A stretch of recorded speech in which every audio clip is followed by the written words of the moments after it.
Welcome to this high-yield explainer from the platform of Anesthesia Learners Academy.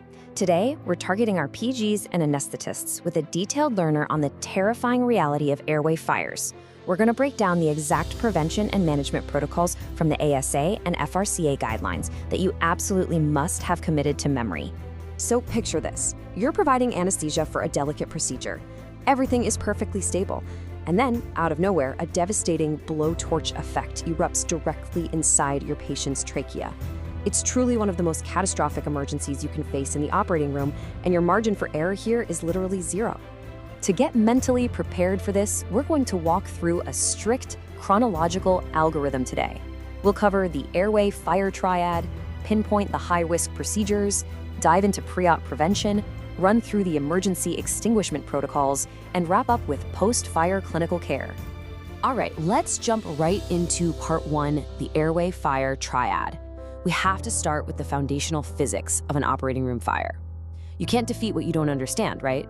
For a fire to spark, you need what the FFCA calls the unholy triad. You need all three of these at the exact same time.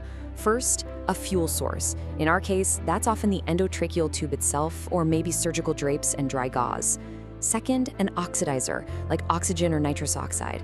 And third, you need an ignition source. In the OR, that's typically your surgical lasers or electrocautery devices.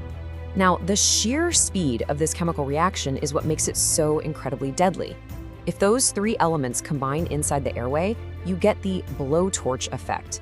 High concentrations of oxygen act as this massive accelerant, basically shooting flames straight down the airway and causing catastrophic thermal injuries almost instantly. It is quite literally a blowtorch going off inside your patient. Moving on to part two, identifying high-risk procedures. Now that we've got the mechanism down, we really need to contextualize when your team is in the most danger. Because these fires are rare, complacency is actually your biggest enemy here.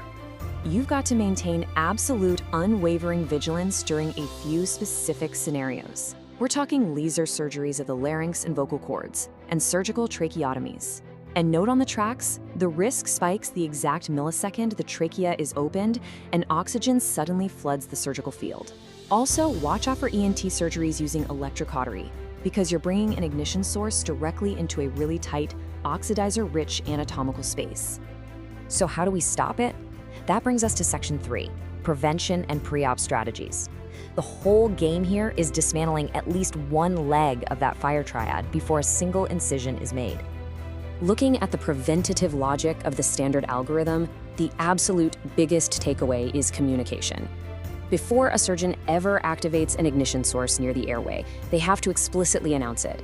They need to say it out loud to the anesthetist. That gives you the critical window you need to manage the oxygen delivery before any spark is introduced.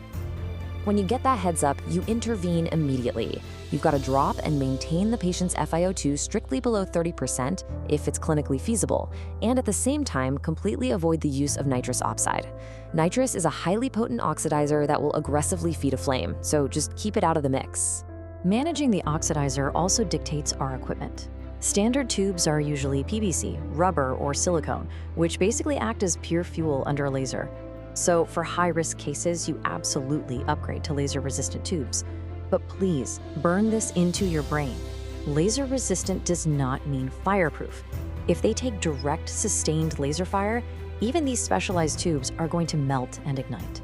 To give yourself an edge, here is one of my absolute favorite clinical hacks for the OR. Fill your endotracheal tube cuff with saline and add just a drop of methylene blue dye. If the surgeon's laser accidentally punctures that cuff, the blue fluid spills out into the field. It acts as this immediate bright visual alarm that you are dangerously close to a catastrophic fire. But what if the worst happens? Section 4, emergency extinguishment protocols. If an airway fire erupts, you are completely out of time to think. You have to transition into pure robotic execution.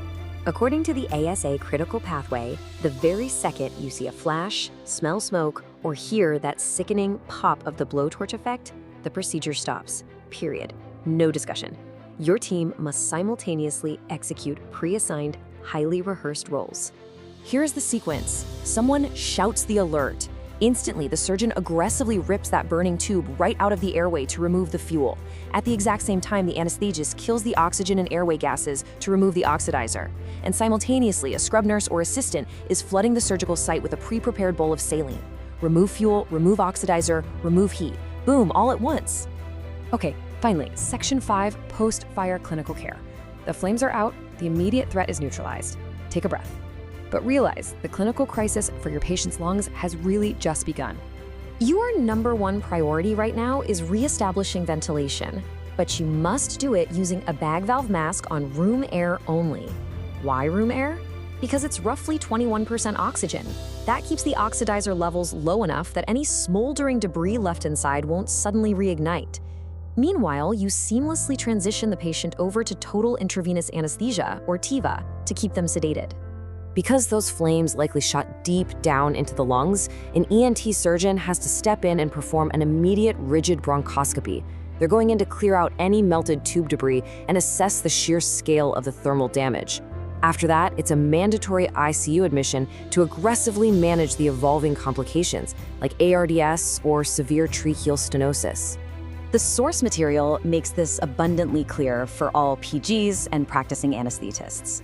Survival here heavily relies on your team having rehearsed these specific, high-yield steps long before the emergency actually hits. When the airway is literally on fire, you just don't have time to hold a meeting and delegate tasks. So, taking everything we've just covered from these ASA and FRCA guidelines into your clinical practice today, I'm going to leave you with one critical question. Is your OR team actually rehearsed enough to beat the blowtorch effect without a single second of hesitation? Take the time, run the drills. It might just save a life.